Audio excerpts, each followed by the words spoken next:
There's a Sayushla River Bridge there.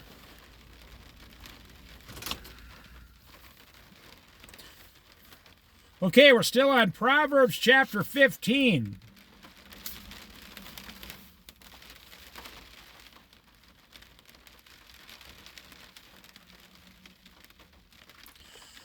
We're on verse 22.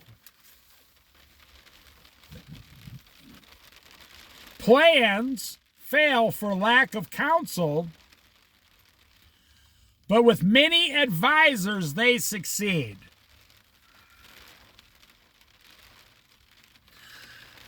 You know, I grew up in the 60s, 70s, 80s, and 90s. That was the 4 decades of the self-help books. That was the, just meditate upon success. Humbala, humbala, humbala, humbala. You know, the 25 steps to easy success. Humbala, humbala, humbala, you know. You want to know what they found out? The quickest way to be successful is? What it says right in the Bible. Plans fail for lack of counsel, but with many advisors they succeed. Now check this out. In the Old Testament, a king, and even today there's 2 or 3 kings left on the earth. There's a king of Saudi Arabia, the king of England, and the king of I can't remember the country, but one of those Icelandic countries. But every king has advisors around them at all times. King Solomon had many advisors. King David had many advisors. Well, what about you? And also, when the king would only start just listening to himself, that's when failure came to that king. When pride overtook him. No, I'm going to do it my way. Now, let me ask you a question. Do you ever wonder why you're not more successful? Because you were probably one of the more stubborn people. You know, most women don't have this problem. This is a men problem mostly. Most women, when they're going to open a new business, they will go around and ask 50 people for help, advice, everything. They realize they can't do it alone. When a king wants to rule a kingdom, he asks for many advisors ahead of his decisions.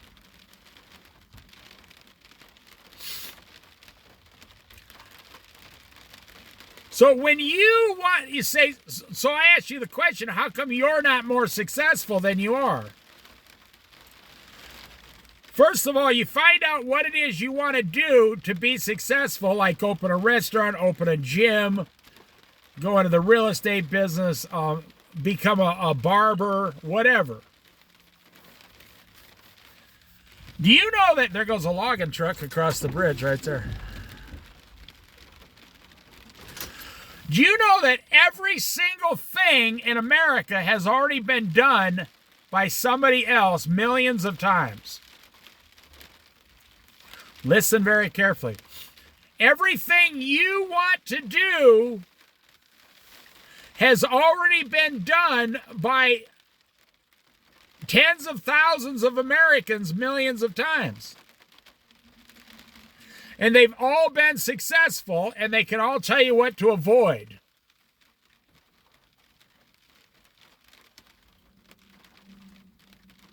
So how come you're not more successful? I find out the more problems people have in business, the more stubborn they are. I worked at a restaurant. I told a guy, if you just get out of the way as the owner, I could increase your profit by 30% every year. That was my specialty. And he looked at me and says, no, no, no, no, no. We're not going to do something like that. I said, oh, okay. I said, it doesn't matter to me. It's your restaurant. You're the one asking the questions. I just told you how it's done. And he looked at me suspicious because I was a young man. But I didn't learn this stuff on my own. I'm not saying I'm great. Other people taught me the system that works. People in restaurants for 30, 40, 50 years taught me when I was just starting what to do, when to do, how to do it. So at J.C. Penney's back in the heyday of the 60s, 70s, and 80s, the 50s, 60s, 70s, and 80s, I knew a guy who made more on the J.C. Penney stocks, investing into the stock, than he did on his yearly wages. And he was a assistant store manager. And they paid him in the 80s about $50,000 a year. And he made more than that. He made more than $50,000 a year profit on the stocks that he invested into the J.C. Penney company. And he called me up to his office one day. I was working there as a busboy, actually. True story. They used to have a coffee shop inside J.C. Penney's. And I was working there, and he called me up and says, do you know anything about stocks? And I said, buy low and sell high. I thought I was making a joke, and he goes, that's exactly right. I said, no, I don't know anything about it. He says, well, sit down here for a few minutes, and I'll tell you how it works.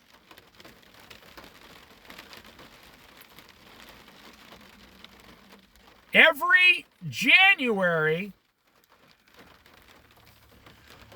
J.C. Penney stock, and this also works with Walmart and everything, believe it or not. Every January, J.C. Penney stock would drop 5% in value by February. And then you would have to hold it. So it would drop, and then you would take the 5% dip and buy as much stock as you could. And then, I'm talking slow so you can understand what I'm saying. So then, every back to school, J.C. Penney's would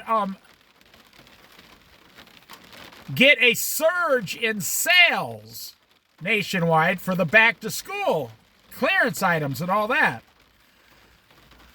Because back then, J.C. Penney's was the Walmart of their day. So the stock would go up 5%. But then,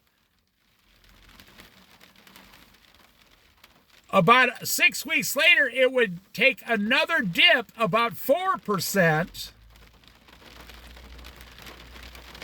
And then at Christmas, it would jump back up another 4%.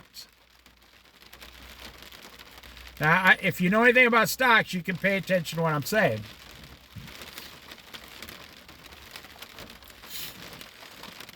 So in January, February, this guy would take and put all his money into J.C. Penney stocks. And then when he got 5%, just 5%. Off the price. It only went down 5%. But now listen, this was back when J.C. Penney stock was like $40 a share. So then he would go, and right before the back to school was over and the stock went up, this was back when you checked the stock market in the newspaper. But there was a place in the town I grew up in, there was a very small stock exchange ticker tape thing in someone's office, and you could go down there and look at it too on the wall if you wanted to. But this guy would just check the newspaper. He'd been doing this for 30 years and became a multimillionaire. So then at back to school, when it went back up 5%, he would sell everything he had and put it into an account. He would call his stockbroker, make a call, say, okay, sell everything I have, put it into my holding account. Boom, it'd go into his holding account. And then 6 weeks later, it would dip 4% again. He'd call up and say, take everything I have out of my holding account and buy all the stock you can get your hands on. It went down 4%, just 4%. And then when Christmas hit,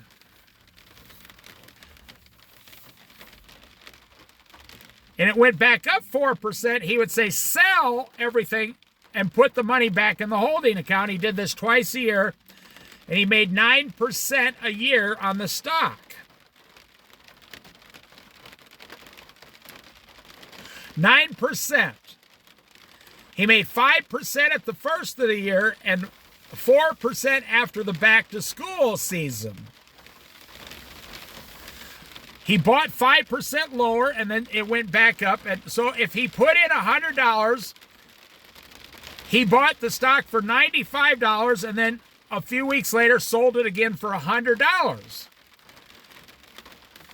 And he made 9% a year on his money. And he got to the point to where he had $500,000 rolling in that thing. And he was making $45,000 a year on the JCPenney stock. And also working for JCPenney's at $50,000 a year as an assistant store manager in 1982.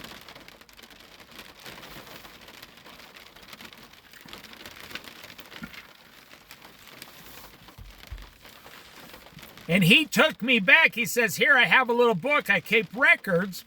And for the past 25 years, the stock has done almost identically the same every year. And he became a multimillionaire doing that.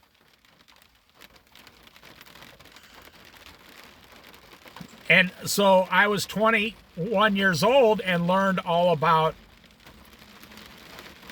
the stock exchange through this one guy who took 20 minutes to explain it to me and show me.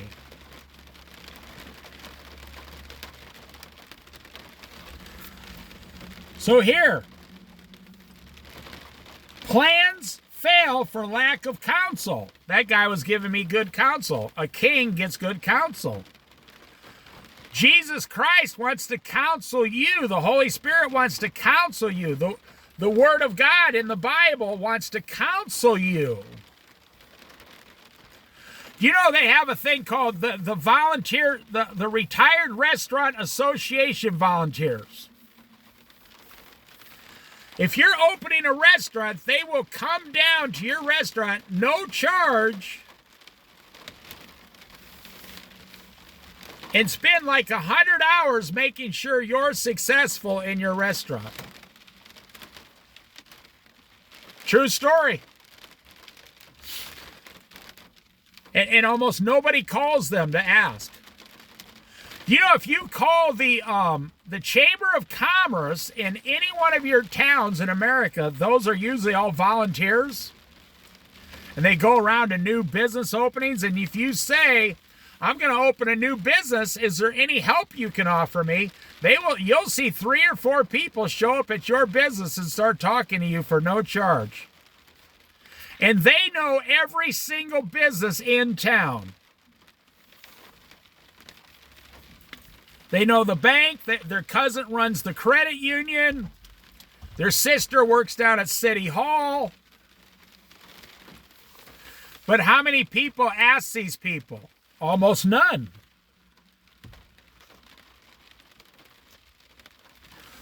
Almost nobody seeks their counsel.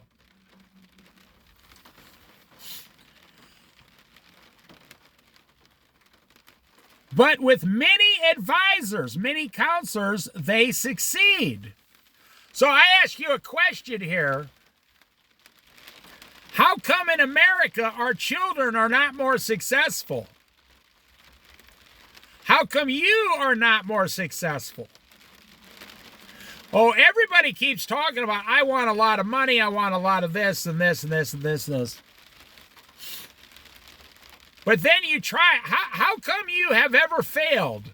You say, well, isn't that just part of trial and error? Only if you want it to be. I have never lived along the lines of, I need to go out and fail 10 or 20 times before I can succeed once. No, I don't live along those lines.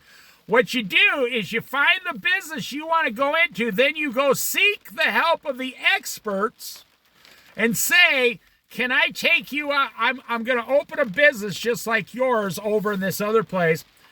Can I take you out to a fancy steak dinner and get an hour of your time?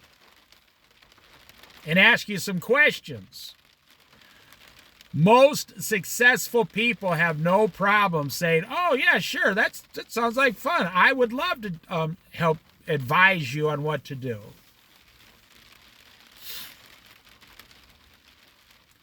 That's right. People say, oh, I could never ask a multimillionaire how to do that. Well, what do you think college is? Well, it's not anymore, but back in the day, you would go to mechanics college, and it was being taught by, 5 master mechanics. Or you'd go to chef school, and it was being taught by, 10 master chefs. Today, everything's just out of a book. You're not really learning much. The best thing you can do, if you really want to be a chef, get on an airplane and go to France, walk into some famous restaurant and say, I want to wash the dishes, but I want to be a chef eventually. And they will put you in the back 80 hours a week washing dishes. And you will be learning everything they know 100% for free, no charge, and they will be paying you to learn it on the job. Or as my dad would say back when I was a kid, you don't have to go to college to learn how to shovel shit. And then he took a shovel and put in my hand and said, I'll teach you how to shovel it right now. And that's a true story, by the way. And I was young. I was stupid. I said, they actually have colleges for how to shovel shit? My dad says, no, get back to work. And then he explained to me later. He said, what I was telling you was everybody's going to college today, and when they graduate, they get out and they run a cash register at Kmart. He said, you don't need to go to college or community college to learn how to run a cash register at Kmart. You just need to go down there and they'll show you how to do it for free. And that's what it says. A person becomes very successful with many advisors.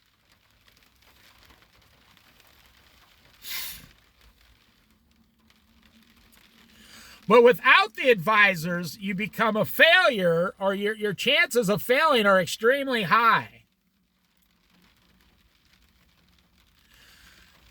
They say that 60% of all restaurants fail within the first 5 years. It's actually more like 70% fail within the first 3 years. And why is that? But they don't ever tell you the rest of the story. The reason they fail is because they're small-time restaurants where someone's trying to invest $200,000 so they can buy themselves a $60,000 a year income. And they don't know what they're doing, and they had a few, cocktail parties at their house, and they think they know how to run a restaurant. and they go down and invest their life savings of $400,000 over 3 years and file bankruptcy.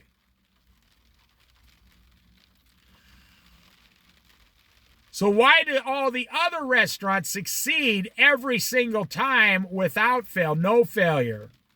And I've seen it. I've been in the corporate side of it, because they have teams of experts that go around the country, 4 or 5 guys who show up from the minute they even lay the cement on the ground all the way up until the first month the restaurant's opening.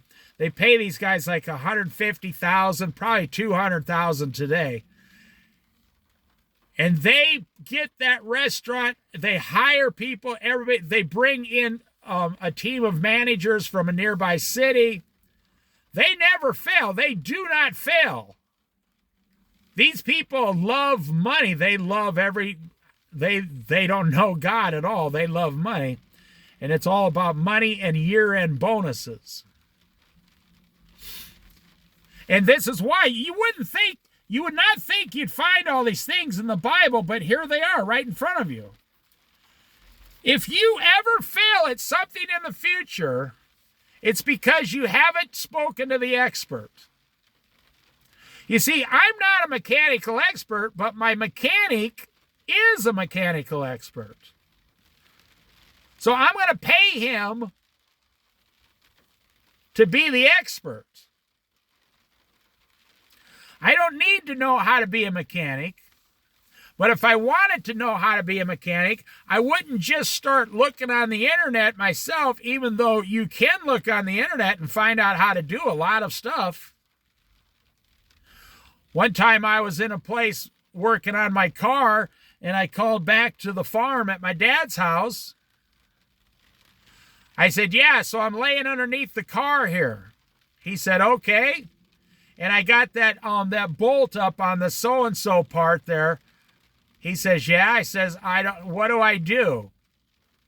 My dad used to do stuff like that. And he told me, okay, here's what you do. And in 5 minutes, he solved my problem because he was an expert at that. And I asked him, and in 5 minutes, the solution was there. You see, that's the difference between an expert and a non-expert. But pride comes in and says, no, I want to do it myself. Well, good luck. You're probably going to fail. And you'll probably fail like 74 times. And then if you don't give up and you're not fully bankrupt, then you'll finally figure out how to do it. But you could have figured it out on step number 1. You know, I used to work at restaurants where these guys would show up and they'd look at you and they were all a bunch of smart asses, full of pride. They drink every night, womanizers. But one thing, they never failed when it came to money. They never failed. Oh, no. Just like that guy I told you, he was making more money off the company stock than he was off his salary. Yearly wages. I said, how come you still work here? He said, oh, I like it. I said, who taught you this stuff? Turned out his dad, 40 years ago, started with JCPenney's working with Mr. JCPenney himself, the founder of JCPenney's. And his dad was a very wealthy man. And I said, well, you could quit working. He says, well, I could, but you got to have something to do every day. You got to go somewhere and do something. And he said, I enjoy the business and I enjoy making lots of money.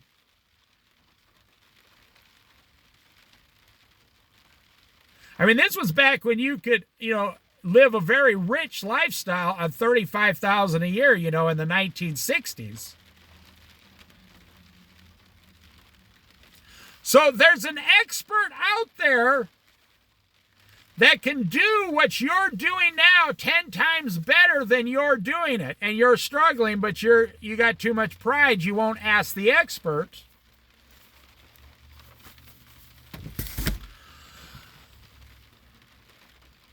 There's an expert out there right now that could tell you how to do what you want to do and how to do it correctly and properly. But you got to let go of yourself,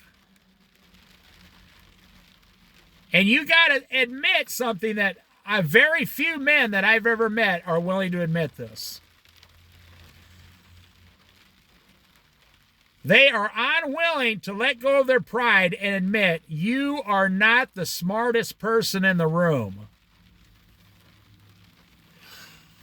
In my lifetime as management, I've never been the smartest person in the room. I've always been the most cheerful person in the room, and that was my specialty, customer service, but I've never been the smartest person in the room.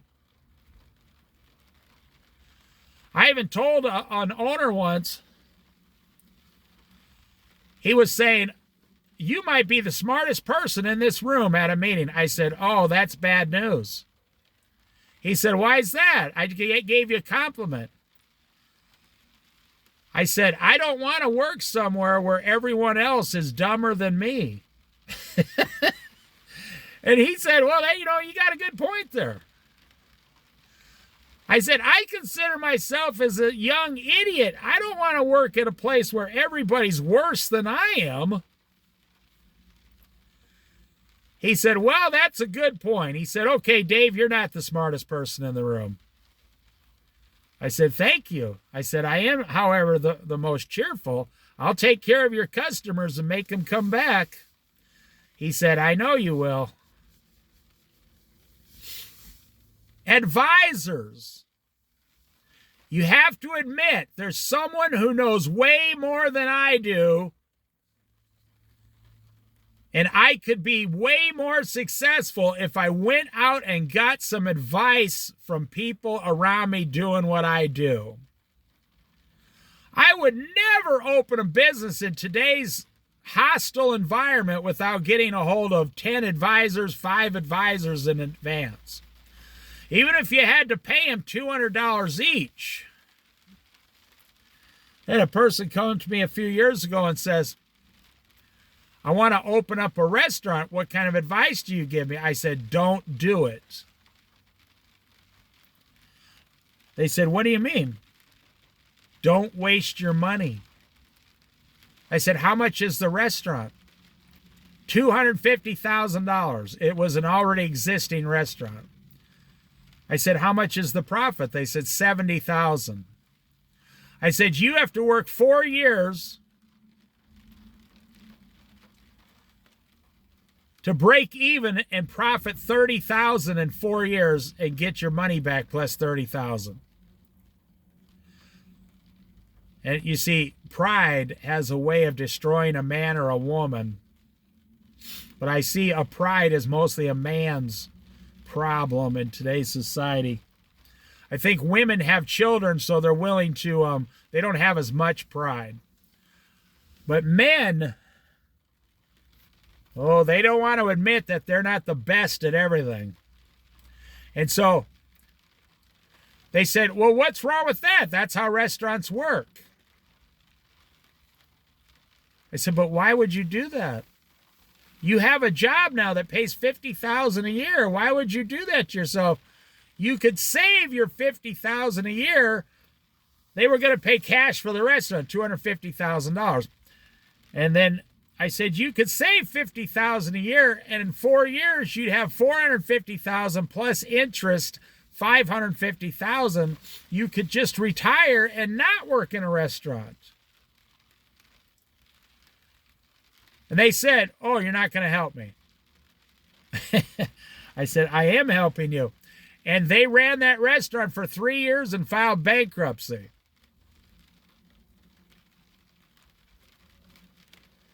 And they were like 20 years older than me. They filed bankruptcy, and it went just like I told them. Opening a restaurant today in particular, you just have to love doing it. Now, I know another couple that they own a real small restaurant and they only have like 25 items on their whole menu, and they're only open 6 days a week. And it's a husband-wife team, and they make $70,000 a year working that restaurant, and they love it. And it costs very little to get into, like $100,000. And a couple of their children work there now that they're older, and they just love it. I know a Mexican lady and her husband own a taco shop, and they'll profit close to $90,000 a year because they don't have employees. They are their only employees. And she'll take the orders, and this guy can make all the food faster than she can take those orders, and bing, bang, boom, bam, boom, boom, bing. It's out the door. It tastes fantastic. They love it. They work 6 days a week, and they make a lot of money. They kept it small. They just did what they knew to do. Well, it doesn't matter what you're planning on. The reason you're going to fail is because you think you're the smartest person in the room. That's like when King Solomon started thinking, I don't need God's help. I can do it myself. King Solomon put himself in the place of God at the end of his life. And that, my friend, is when you start to fail. So the moral of this story here is, whatever you're currently doing or whatever you want to do, there's experts out there that will be glad to help you do it better or tell you how to do it. And the only reason a person fails is because of their own pride. I've seen that in my 62 years on this earth. It's their pride. They want to do it themselves. But that's not how rich and very successful and wealthy people, they don't think that way. They're not dumb enough to think that way. They don't say, oh, I'm going to do it myself. No, they say, a gardener, I'll hire a gardener. A mechanic, I'll hire a mechanic. A construction guy, I'll hire a construction guy. Those are the experts. And then they go and do what they are an expert at, like selling cars or flipping real estate or running apartments or whatever they're doing. Or maybe being a doctor. You know, a doctor, let's say the head surgeon. Well, let's put it this way. About 5 miles away from my house when I grew up on the farms, we had one of the only brain surgeons in the whole town living about 5 miles away from us. This guy was an expert brain surgeon from Germany. The only reason I know is because his daughters were around my age and I used to talk to him and stuff. This guy, he was an expert brain surgeon, but he didn't build his own house. He didn't make his own car. He didn't train his own horses. He concentrated on being a brain surgeon, and he let the other people do what they do. And you could say, well, yeah, I bet this guy was making a $500,000 a year. No, this guy was making like $3 million a year. Why? Because that's all he concentrated on was brain surgery. If you needed brain surgery, this was the guy you wanted. That's why he made so much money. But what we do in America as men, and I'll pick on the men here because that's the way it is. We look at our wives and say, oh, no, we don't need to hire anybody to do it. No. That's why you got a husband. I'll take care of that. and then, you know, after several explosions, the guy's finally willing to admit he has to call someone, and it costs 3 times as much as it would have in the beginning. You wouldn't think all this information's in the Bible, but I just read it to you. A lack of counsel and advisors guarantees failure, but with many advisors, it guarantees you to be successful. Now, there's a good piece of biblical advice and business advice at the same time. You don't need to fail. You never again need to fail, ever. You never need to fail on this earth. Especially with the internet at your fingertips, you can ask 25 people in 1 hour what to do. And they will tell you for free. You just get out of your own way and you get the experts to help you, and then you're guaranteed to be successful. And that information comes straight out of the Holy Bible.